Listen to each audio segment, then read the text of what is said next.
Assalamualaikum warahmatullahi wabarakatuh. Perkenalkan, saya Farida Tri Kusumawati, mahasiswi Universitas Terbuka dengan NIM 8604400083. Izinkan saya mengulas tentang rencana pembelajaran mendalam yang dilakukan di sekolah kami. Sekolah kami bernama SD Alam Istiqomah.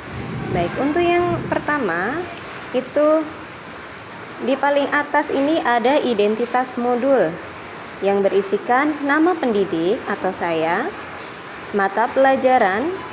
Kami ambil contoh pelajaran bahasa Indonesia, kemudian materi bahasan ini mengenai awalan ber, kemudian kelas, saya mengampu di kelas 4, kemudian hari dan tanggal, hari Senin 27 Oktober atau untuk pelaksanaannya. Kemudian topik ini disesuaikan setiap bulannya. Kemudian subtopik ini bisa berganti dalam satu pekan sekali. Kemudian alokasi waktu atau berjalannya pembelajaran itu 3 kali 30 menit atau 1,5 jam dalam hitungan menit ya. Baik, kemudian dimensi profil lulusan. Di sini kita akan memberikan checklist disesuaikan dengan tujuan pembelajaran itu sendiri. Biasanya kami menceklis 5 atau 6 profil lulusan. Kemudian tujuan pembelajaran. Tujuan pembelajaran ini disesuaikan dengan materi bahasan yang akan dibahas hari ini. Kemudian tujuan proyek. Tujuan proyek ini telah disusun sebelumnya bersamaan dengan topik dan subtopik yang akan dibahas pada 1 bulan itu. Kemudian ada kerangka pembelajaran. Kerangka pembelajaran ini mengenai pendekatan yang dilakukan guru di saat melakukan pembelajaran. Yang kemudian lingkungan pembelajaran ini menggunakan apa? Misal medianya, buku bahasa Indonesia, bisa juga melalui internet atau bisa juga melalui artikel-artikel. Kemudian lokasi belajarnya di mana? Nah, lokasi belajarnya ini ada di ruang kelas 4. Kemudian ada juga kemitraan pembelajaran. Kemitraan pembelajaran ini antara murid dan murid, antar guru dan murid. Antar murid dan murid ini bisa berlaku sebagai tutor sebaya dan bisa juga guru dan murid ini sebagai guru berlaku untuk memfasilitasi murid menggali kemampuan dirinya dan mengembangkannya.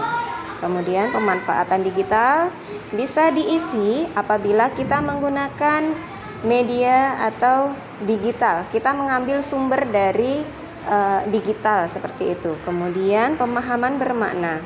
Pemahaman bermakna ini disesuaikan dengan subtopik. Karena kita subtopiknya asik belajar di SAMI, maka pemahaman bermaknanya adalah kegiatan belajar akan menjadi asik bila dilakukan kegiatan belajar akan menjadi asik dilakukan ketika menyesuaikan dengan minat dan kebutuhan belajar setiap orang. Jadi pemahaman bermakna ini yang nantinya bakal menjadi landasan. Apa sih makna yang ingin disampaikan ke anak seperti itu, yang mau dipahamkan ke anak. Kemudian adanya pertanyaan pemantik. Pertanyaan pemantik ini kita gunakan sebagai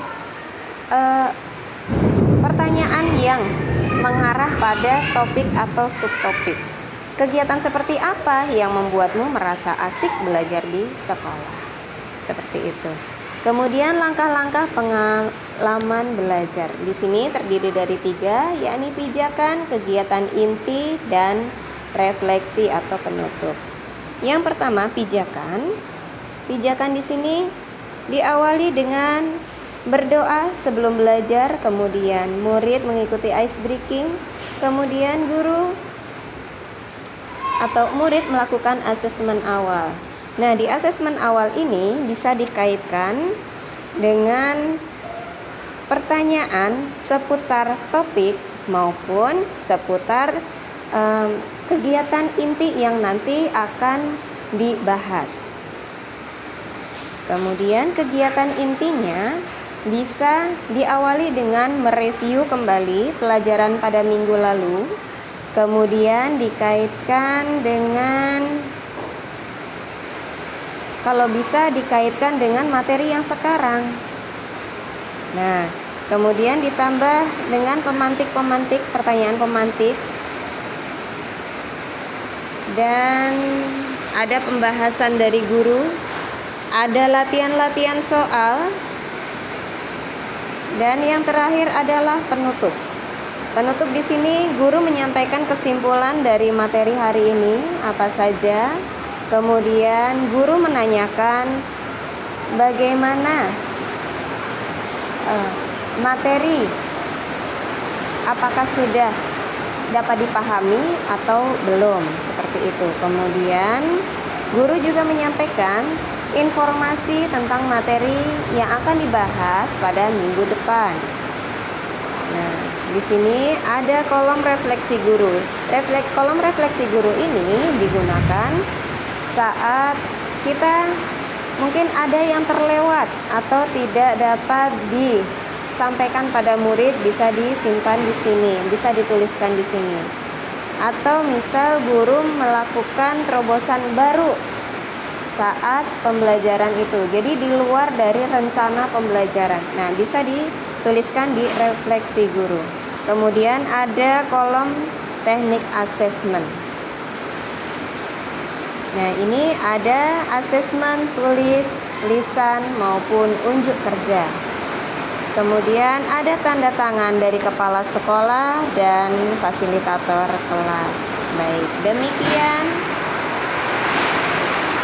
rencana pembelajaran mendalam yang bisa saya sampaikan. Kurang lebihnya saya mohon maaf. Bila ada kritik dan saran, mohon disampaikan dengan bahasa yang baik. Terima kasih. Wassalamualaikum warahmatullahi wabarakatuh.